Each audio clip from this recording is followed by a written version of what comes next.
সর্বসাধুগুরুর শ্রীচরণে আমার দণ্ডবত প্রণাম। আজকে চৈতন্য চরিতামৃতের চৈতন্য মহাপ্রভুর চরিত্রের সেই অমৃত তত্ত্ব আদি ষষ্ঠ পরিচ্ছেদে। জয় জয় শ্রীকৃষ্ণ চৈতন্য অবতার, জয় নিত্যানন্দ, জয় দৈত্য মহাশয়। মহাবিষ্ণু সৃষ্টি করেন জগতাদি কার্য, তার অবতার সাক্ষাৎ শ্রী অদ্বৈতাচার্য। আগ মহাবিষ্ণুর অংশ অদ্বৈত, কৃপার গুণধাম, ঈশ্বরের অভেদ হইতে অদ্বৈত পূর্ণ নাম। ঈশ্বর থেকে অদ্বৈত মহাপ্রভু, ঈশ্বর থেকে অভেদ। ভগবান নিজে চৈতন্য লীলা আস্বাদন করার জন্য সব ভক্তদেরকে আগেই পাঠিয়েছেন। শ্রীকৃষ্ণের সব, শ্রীকৃষ্ণ বলরামের সেই অংশের অংশ সবাই, এক অংশের থেকে সর্বভক্ত। আগ ভক্তি উপদেশ বিনু নাহি তার কার্য, এত নাম তার হইল আচার্য। তাহলে অদ্বৈত মহাপ্রভু কি করতেন? শুধু ভক্তির উপদেশ দিতেন, ভগবানকে ভক্তি। এভাবে ভক্তের প্রচার, এমন ভক্তকে আগে পাঠিয়েছেন যাতে জগতের সবে সেই ভক্তি থেকে আগুয়ান হয়। ভগবান চিন্তা করে, ওই যে এই জন্য ভক্তির উপদেশ দিতেন, এটাই ওনার কার্য ছিলেন, এই জন্য তিনি অদ্বৈত আচার্য। আগ বৈষ্ণবের গুরু দেহ জগতের আর্য, দুই নাম মিলনে হইল অদ্বৈত আচার্য। তিনি বৈষ্ণবের গুরু ছিলেন, জীবের উপদেশ, ভক্তিমূলক কাজের ভক্তির উপদেশের কার্য করতেন, এই জন্য আর্য। বৈষ্ণবের গুরু, এই জন্য অদ্বৈত আচার্য দুই নামের। তিনি কি করলেন? এই কলির ধরাধামে প্রথম এসে যাহার তুলসী জলে, যাহার ওঙ্কারে, সগণ সহিত চৈতন্য অবতারে। তাইলে শাস্ত্রে বারবার পুকারিয়া বলছে ভক্তের অধীন ভগবান। কারণ ভক্ত যা চায় ভগবান ভক্তের অধীন তা পূর্ণ করতে বাধ্য হয়। এই জন্য উনি প্রহ্লাদকে দেখিয়েছিলেন, ধ্রুবকে দেখিয়েছিলেন। ধ্রুব বলেছিলেন যে, ধ্রুবকে যখন হিরণ্যকশিপু বলেছেন, তোর এই হরি কি এই স্ফটিকে আছে? বলছে আছে। কারণ উনি প্রহ্লাদ জন্ম অবধি তত্ত্ববিদ। উনি জানতেন সর্বঘটে আছে প্রভু, কোনো ঘট নাই খালি। এই জন্য বলছেন সর্ব অবস্থায় সর্বজীবের মধ্যে ভগবান আত্মারূপে আছে। আগ মাধবেন্দ্র পুরীর শিষ্য জ্ঞানে, আচার্য গোসাই রে প্রভু গুরু করি মানে। অদ্বৈত আচার্য মাধবেন্দ্র পুরীর শিষ্য, এই জন্য আচার্য। এই মত নাচে গায় করে অষ্টহাস, লোকে উপদেশে হও চৈতন্যের দাস। অদ্বৈত আচার্য এইভাবে ভগবানের হরির নাম নিতে নিতে কখনো নাচে কখনো গায়। এই জন্য এই নৃত্য গীতের মাধ্যমে উনি সবাইকে উপদেশ দিতেন, চৈতন্যের দাস, চৈতন্য তত্ত্ব জানো। চৈতন্য গোসাই মোরে করে গুরু জ্ঞান, তথাপি মোর হয় দাস অভিমান। চৈতন্য মহাপ্রভু অদ্বৈত আচার্যকে গুরু রূপে দেখতেন। এই জন্য তবু প্রভু বলছেন আমাকে গুরু জ্ঞান করে অদ্বৈত আচার্য, তবু আমি মহাপ্রভুকে গুরু জ্ঞান করি, দাস্য অভিমান করি, আমি দাস, আমি গুরু নয়। আগে অন্যের কথা ব্রজে নন্দ মহাশয়, তার সমগুরু কৃষ্ণের কে আর কেহ নয়। তাহলে বলছে ব্রজে যে নন্দ মহাশয় কৃষ্ণের গুরু ছিলেন, আর কৃষ্ণ নন্দ যশোদার দাস্য ভাবে উনি মাতা পিতা ভাবে সেবা করতেন। শোনা হয় উদ্ধব সত্য কৃষ্ণ আমার তো নয়, তেহ ঈশ্বরেন যদি তোমার মনে লয়। শ্রীদামাদি ব্রজের যত সখার নিচয়, ঐশ্বর্য জ্ঞানহীন কেবল সৌখ্যময়। শ্রীদামাদি ব্রজের যত সখা ছিলেন তারা ঐশ্বর্য জ্ঞানহীন ছিলেন। ভগবান কৃষ্ণ যে ভগবান সেটা তারা মানতেন না। তারা ঐশ্বর্য, ভগবান যে ষড়শ্বর্য পূর্ণ সেটা ওনারা দেখতেন সখার মতো। এই জন্য কৃষ্ণের সঙ্গে যুদ্ধ করে স্কন্দে আহরণ, কৃষ্ণের সাথে বাদ বিবাদ ঝগড়া করতেন। এবং তারা যারাই জগৎ যেভাবেই জানুক, ওরা সূক্ষ্মভাবে কৃষ্ণকে পেয়েছেন, সেই জন্য বলছেন তার সাথে খেলাধুলা, ঝগড়া ঝাঁটি এগুলা করতেন, যুদ্ধ করতেন। আর তারা দাস্যভাবে করে চরণ সেবন, আর তারা দাস্যভাবে আবার চরণ সেবা করতেন।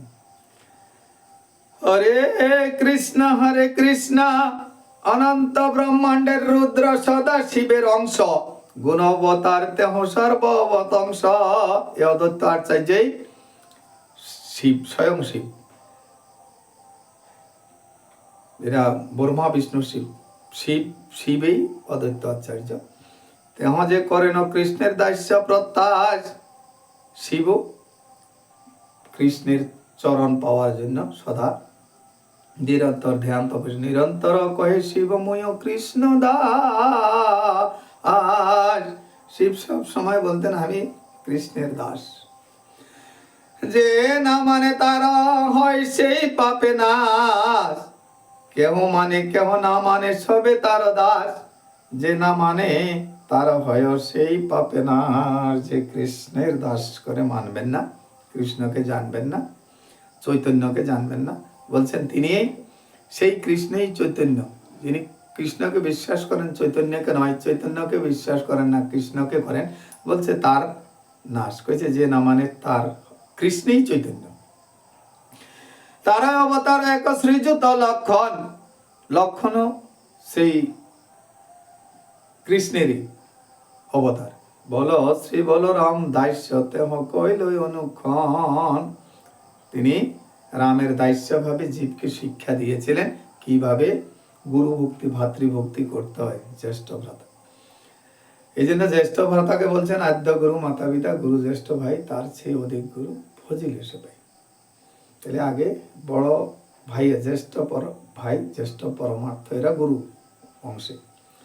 অতএব অংশী কৃষ্ণ স্বয়ং অবতার, অংশী অংশে দেখি জ্যেষ্ঠ কনিষ্ঠ আচার। কখনো ছোট, কোনো বড় রূপে একে অংশের থেকে ভেদ, অংশীর থেকে অংশ, অংশীর থেকে অংশ করলেন। কখনো বলরাম কৃষ্ণ, কখনো নিত্যানন্দ মহাপ্রভু, গৌরাঙ্গ মহাপ্রভু। শাস্ত্রের সিদ্ধান্তে এই বিজ্ঞ অনুভব, বিজ্ঞরা সেটা জানে, মূঢ় লোক নাহি জানে ভাবের বৈভব। যেই কৃষ্ণ সেই যে শ্রী চৈতন্য মহাপ্রভু, বিজ্ঞরা জানে, মূঢ় লোক তা জানতে পারেন না, বোঝেন না। ভক্ত ভাবয় অঙ্গীকার বল রাম লক্ষণ, অদ্বৈত নিত্যানন্দ শেষ সংকর্ষণ। বলছে ভক্তভাব অঙ্গীকার করে সেই বলরাম, ব্রজের যেই বলরাম, তিনি ত্রেতা যুগের যেই লক্ষণ, তিনি বলরাম রূপে এলেন। এবং সেই বলরামে আবার নদিয়াতে চৈতন্য নিত্যানন্দ মহাপ্রভু রূপে ভক্তভাব অঙ্গীকার করে আসলেন। আপন মাধুর্য পানে হইয়া সতৃষ্ণ, সমাধুর্য আস্বাদিতে করে না যতন। কৃষ্ণের মাধুর্য, ব্রজধামের সব ভক্ত, সখী, গোপী, রাধিকা উন্মত্ত ছিলেন। তাই কৃষ্ণ নিজের ভিতরে যে কি মাধুর্য, কি রূপ, কি গুণ, সেটা দেখার জন্য এই কলিযুগে ভক্ত ভবয়ঙ্গী করি হইলায় অবতীর্ণ, শ্রীকৃষ্ণ চৈতন্য রূপে সর্বভাবে পূর্ণ। এই জন্য বলছেন স্বয়ং ভগবান, স্বয়ং পূর্ণ ভগবান। কোন যুগে তিনি পূর্ণ ছিলেন না, এই যুগে তিনি পূর্ণ। আগমূল ভক্ত অবতার শ্রী শঙ্কর্ষণ ভক্ত অবতার তহি অদ্বৈত গণন।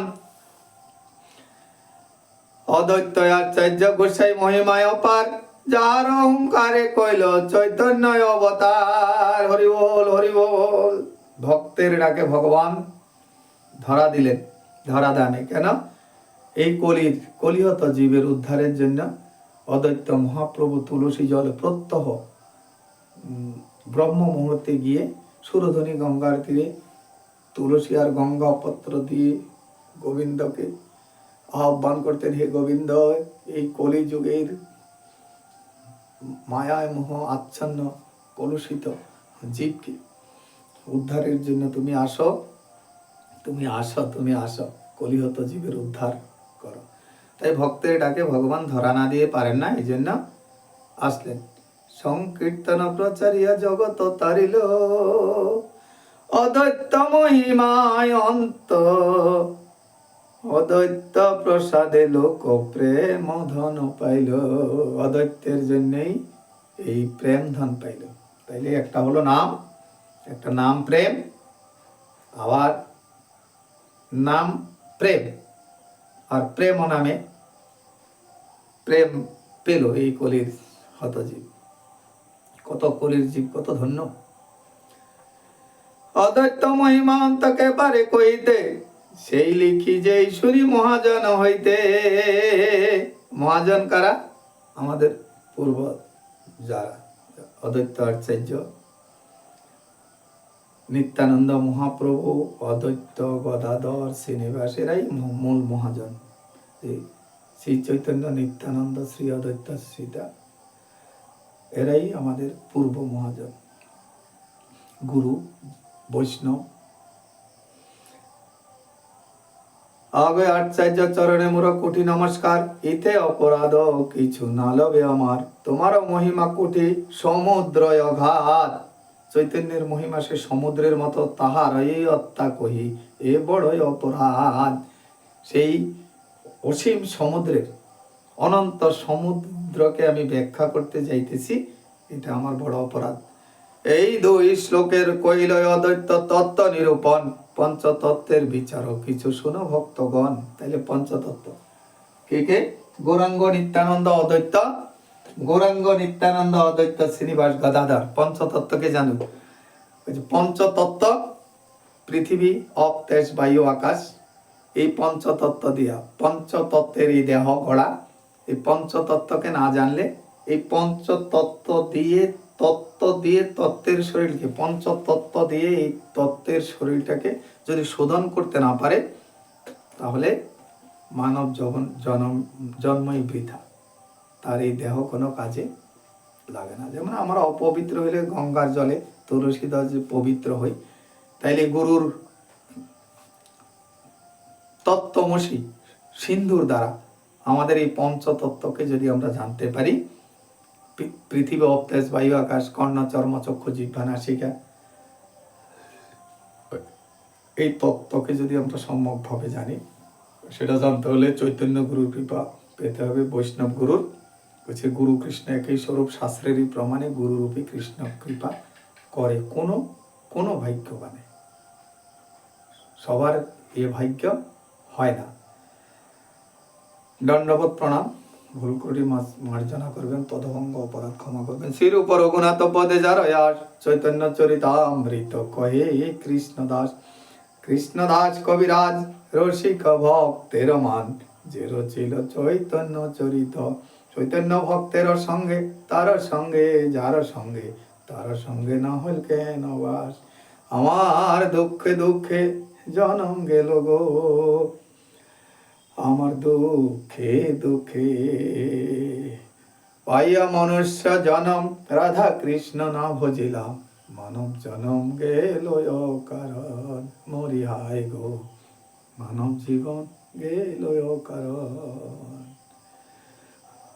আগো কৃষ্ণ ভজিবার তরে সংসারেতে আইন, মিছে মায়ায় বর্ধ হয়ে বৃক্ষ সময় অনু। হরি বলো, হরি বলো, বলো আরো বার। এন মন মানুষ দুর্লভ মনুষ্য জনম না হইবে আর, হরি বলো বলো আর বার, এমন দুর্লভ মনুষ্য জনম না